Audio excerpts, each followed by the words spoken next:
If you see a description of the function called indirect, it's unlikely that you'll find it very useful. It's one of those lookup and reference functions.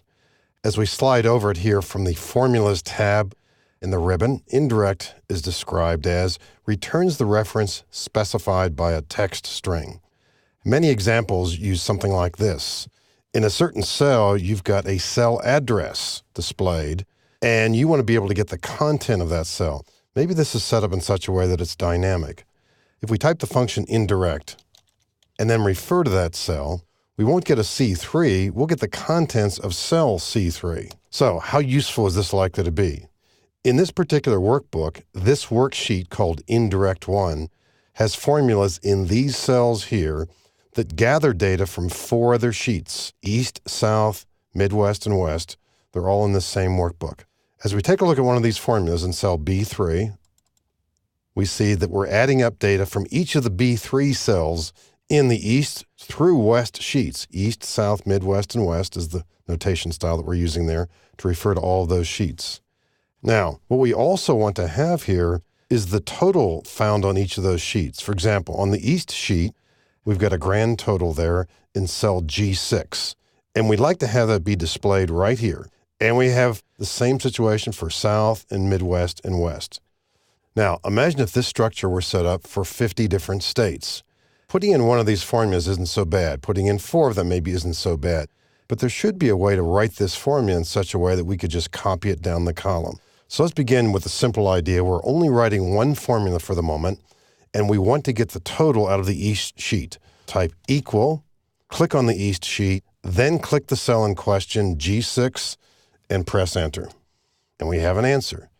Now, that's gathering data from another sheet. If we drag this downward, we're not going to be getting data from the South or the Midwest sheets. We'll be getting data from other cells on the East sheet. So there ought to be a way to do this. So it would be great if there were a way to do this, and the indirect function will give us that capability. What I'm going to do first is double-click this cell and highlight this portion of it, press Control-C, escape, and paste it over here as simply text. I'll put in a leading space and then a Control-V. Keep it there for reference. We don't need the C3 here anywhere. We'd like to be able to create the same kind of structure here that we see in cell F9. So I'm going to use the function indirect. And in order to mimic that construction that we're seeing for the moment sitting over there in cell F9, I'm going to grab the data from A9. And of course, that's the word East. And we want to combine this with the remainder of that formula, which would be and that means gather other data to put next to the East, double quote, exclamation point, G6. On all the other sheets, the grand total we need is in cell G6. And as we put in the double quote, then right parenthesis and enter, we have an answer. And as we drag this downward, we have answers for the other sheets as well. Now, when you look at the formula itself, here's the one for Midwest, for example. We don't know necessarily whether that's accurate.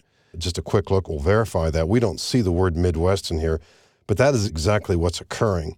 And if we jump over to Midwest, the total, 17,930, there it is. So you can see how the function works particularly well in this situation, and imagine how powerful it would be if we had a model here based on either 12 months or 50 states.